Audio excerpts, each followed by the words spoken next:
Let's talk a little bit more about critical race theory and how it's alive and well in schools, government, and popular culture. This despite the national outcry from parents who've told us about the damage it's done inside their homes. As for the cultural aspect, we want to focus your attention on a recent episode of Jon Stewart's show over on Apple+.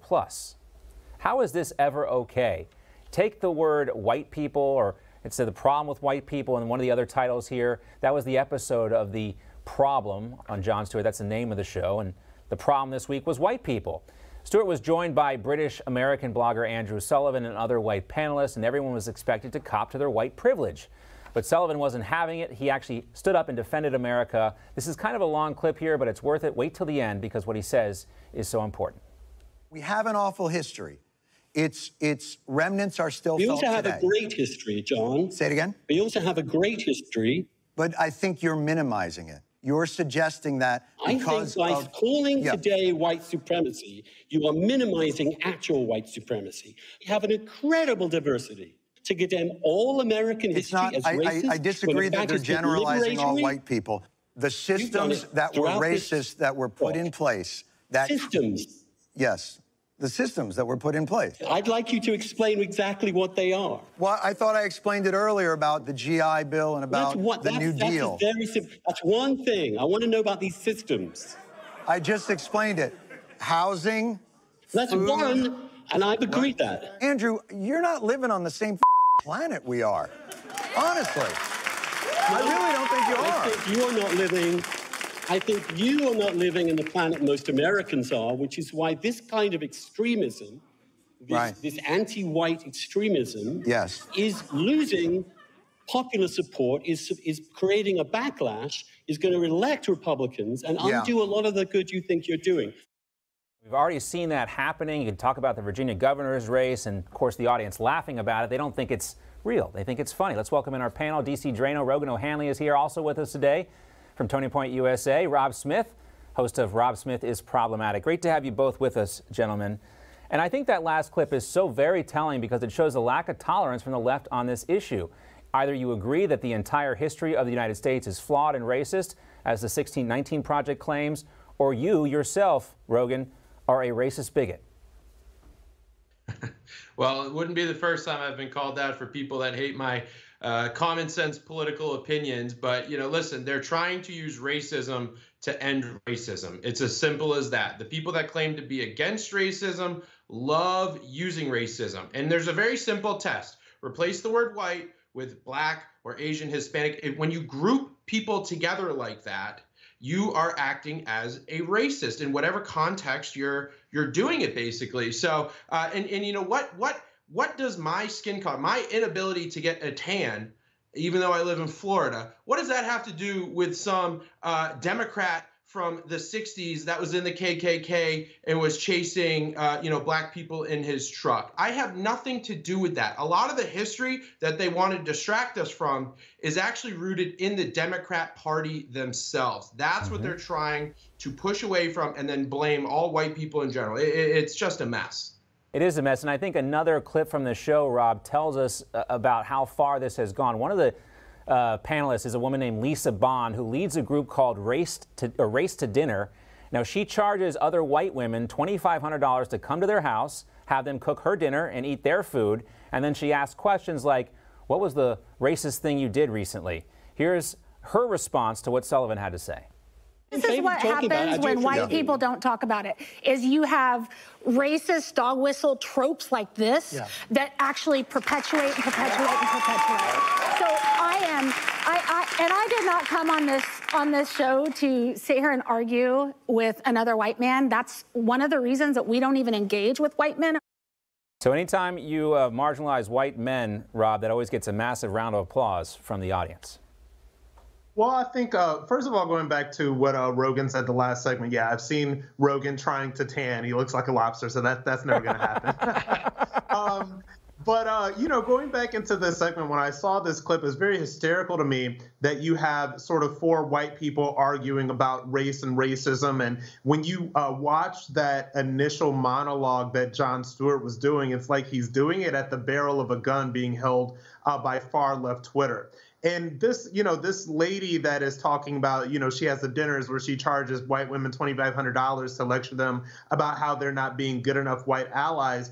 I'm just happy to say that, the race grift has jumped over to the white people. So now we have well-meaning white liberals race hustling as well. The entire conversation is ridiculous, and it's very interesting to me that there's never a black sort of conservative perspective on any of these panels to sort of push up against this. That is something that they would never have, because white liberals want to just be, they want to be our saviors so much, these saviors of the black people. And this conversation allows them to all feel good about themselves for being good little white liberals and completely, sort of overtake the conversation. And just to be fair to the show, they did start with a clip of Toni Morrison, the African-American author, talking about how white people needed to have this conversation. So they tried to do it, but it went off the rails. We also see this perpetuated so often in media culture, and I want to focus on two articles that Forbes actually recently published. One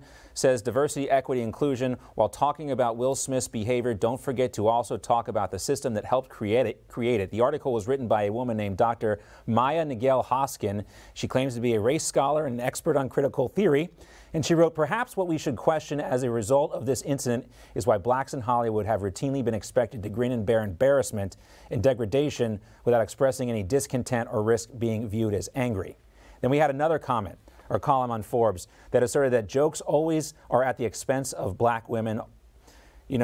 Always. I mean, I thought this was really just two guys in like a beef about his wife, Rogan. I mean, was this about race? Did I miss something here? I don't think so. I mean, that's the left's favorite game. How can I make this about race? How can I use this to bash white people somehow? I think there's even some authors that have blamed this on Trump. It's interesting because there was all black people involved, and like, for example, Rob Smith just made a very funny joke on, national television. I laughed along with it. It was funny. I'm not necessarily saying the Jada joke was funny. I think it's kind of a very outdated joke. Oh, Gia Jane, you're so clever. But, Will Smith's behavior was, in my opinion, absolutely out of line. He obviously apologized for it. But, just going back to that clip you showed where that woman, she goes, I'm not even going to talk to this white man. Again, imagine if someone like me said, I'm not going to talk to this black woman or this Hispanic man or what. I mean, it just reeks of racism. And you know what? They say we need to have the conversation. Good. I'm glad we're having this conversation, because the more they spew this toxic racism for the world to see, the more people joining the Republican Party and voting for common sense, traditional, unifying values. So keep having the conversation. Thank you for doing it. And Rogan, I think what you just talked about right there, and you live in Florida, you know this. I think Rob lives in Florida too as well. More Republicans or more voters are registering as Republicans in Florida. With this influx of people from other states, they're also registering as Republican. And I think that's why you see such a visceral response from the left to the Florida parental protection rights law that's being passed right now. The Biden administration is actually saying they're going to monitor this. I want to take a listen to something that the White House Communications Director Kate Bedingfield said yesterday. Take a look.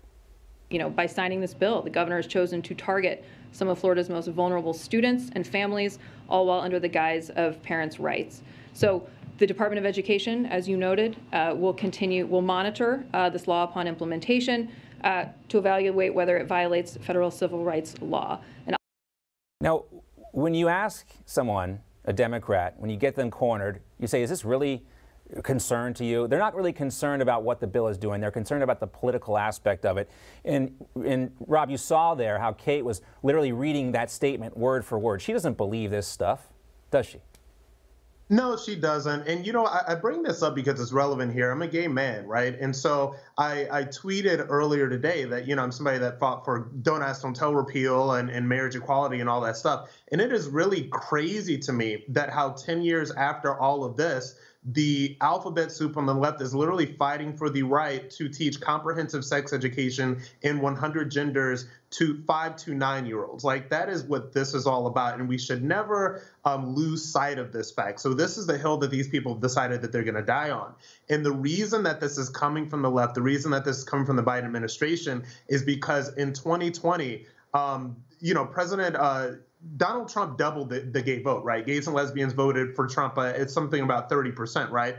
And so the LGBT as sort of a leftist victim group is kind of losing its hold. So they have to keep on doing these things that are making these gay and lesbian people in the left feel victimized, when the vast majority of people, even 60, I think it was like 57% of Democrats in Florida that were polled about the parental rights and education bill supported it. So the vast majority of the people, basically, by the way, including gays and lesbians, do not want 100 genders and far left alphabet soup woke ideology in our classrooms when we're dealing with 5 to 9-year-old students. Or excuse me, yes, 5 to 9-year-old students. And Rob, they keep saying, and they keep saying this stuff isn't happening, but we have, spools of evidence that it is actually happening inside Disney too. Clips of TikTok on Twitter, and you will see videos of this stuff everything. And I want to play a clip here real quickly of Christopher Rufo has got a hold of this video from employees inside Disney, and this is one of the animators talking about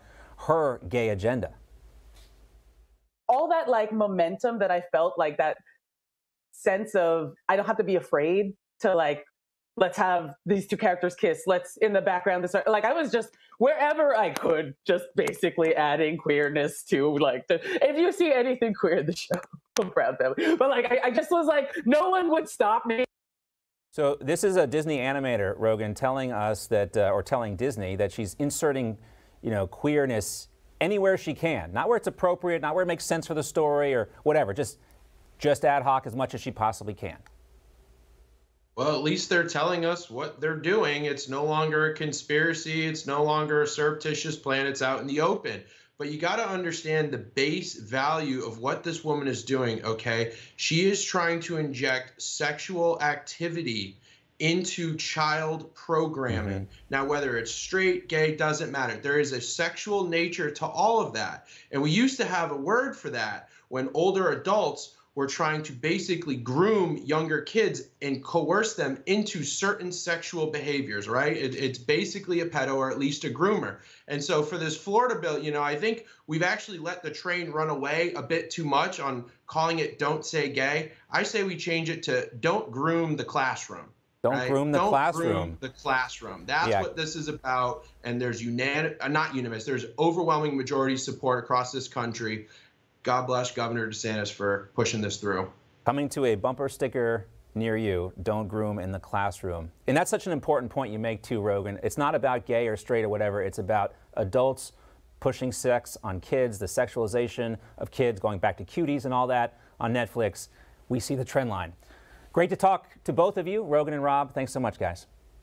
Thank you. Thanks. Hey guys, it's Rob Carson. Experts are warning the current 40-year inflation high will only get worse. See how to protect your IRA with gold. Get a free info kit like this one at birchgold.com/Newsmax. There's no cost. There's no obligation. Just get your free info kit at birchgold.com/Newsmax.